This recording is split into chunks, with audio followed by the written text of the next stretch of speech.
So hello everyone, কেমন আছেন সবাই? আবারও চলে আসলাম নতুন আরও একটা রেসিপি নিয়ে। তো আজকের রেসিপিটা সম্পূর্ণ দেখতে থাকুন। তো প্রথমে আমি এখানে নারকেল বেটে নিব। তো পাটায় নিয়ে নিচ্ছি পরিমাণ মতো নারকেল। তো প্রথমে আমি এগুলোকে কুড়িয়ে নিয়েছিলাম। তো এখন আমার বাটা শেষ। আমি এই পাটার মধ্যেই বেটে নিব হচ্ছে পেঁয়াজ আর কাঁচামরিচ, আর দিয়ে দিব সামান্য জিরা। তো ভালো করে বেটে নিব। আমার বাটা হয়ে গেলে আমি এগুলোকে নারকেলের উপরে রেখে দিব। তো একসাথে রেখে আমি এখানে একটা কড়াই বসিয়ে দিলাম।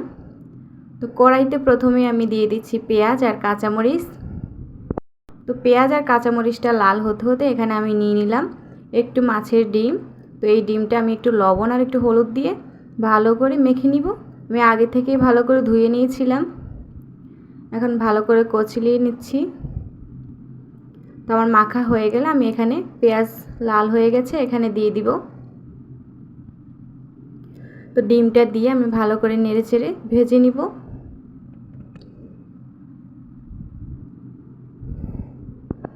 তো আমার ডিমটা হয়ে গেছে।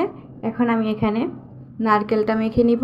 তো এখানে লবণ, হলুদের গুঁড়া আর দিয়ে দিব একটু মরিচের গুঁড়া।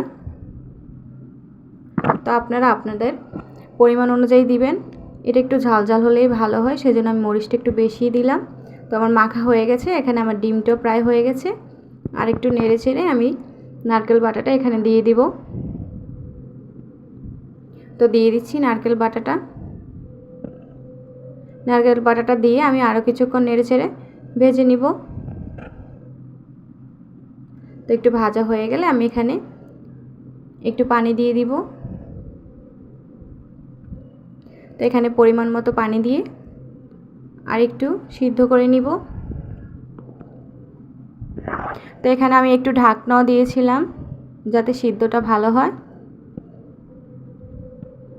তো ভালো করে ফোটানো হয়ে গেছে। এখানে উপর থেকে আমি ধনিয়া পাতা দিয়ে দিব। তো ধনিয়া পাতাটা দিয়ে আরও কিছুক্ষণ নেড়েচেড়ে শুকিয়ে নিব। তো আমার ভিডিওগুলো ভালো লেগে থাকলে অবশ্যই লাইক, কমেন্ট, শেয়ার করে দিবেন।